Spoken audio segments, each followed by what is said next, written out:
So, Marsha, last time we talked, you were talking about, the importance of family and how you think about centering family at the heart of the learning process, and I thought that was really interesting, an interesting way to think about it. And I really enjoyed listening to you. Can you tell us a little bit about your thoughts on that? Centering family around the learning process. Yeah. I think to my point previously, what connects between learning and winning is about when does the learning process is being seen. Hmm. So most of us are obsessed with winning the game because that's the viable result of what people can be shown. Yeah, So it's very important when we involve more family to be closer to the process of learning itself. So right. what I've seen in the museum is that yes, the kids are very ambitious about winning in the game, but also the family is conversing with the kids, like, what do you think about tuna? Do you think that tuna only eat flying fish? Do you think that tuna will only sequester carbon by eating flying fish? What else do you think they can eat with? Or if the tuna is being eaten by another fish, would that fish sequester carbon? So those kind of conversation happens in their learning process, and I think that's essentially reflects what constructivism is all about. They make meaning together, they understand whatever that they are provided in the tool together. So I think that's essential when it comes to involving family in the learning process, rather than showing the parents what, oh, I got this score and so what.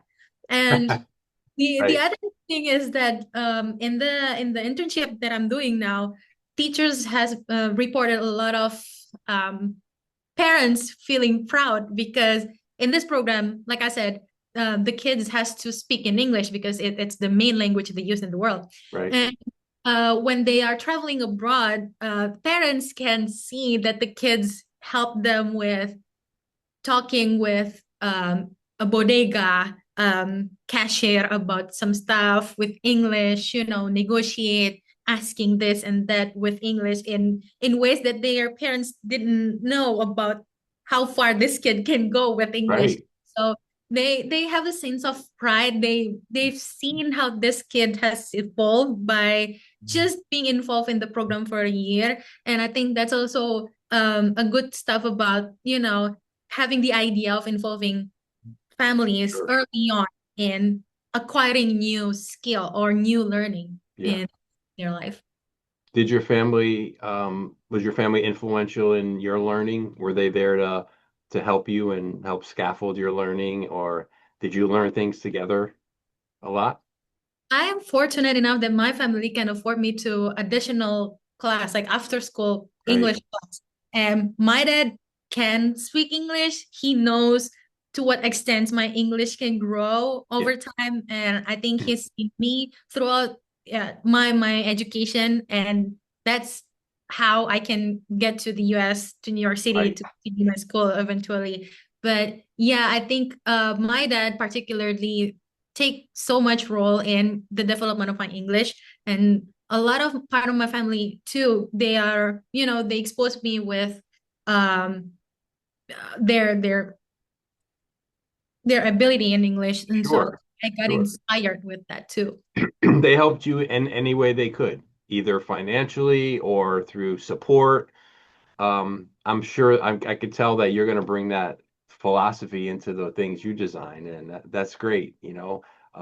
As they say, it takes a village, and to have a family surrounding a student, helping them in any way they can, uh, Sure.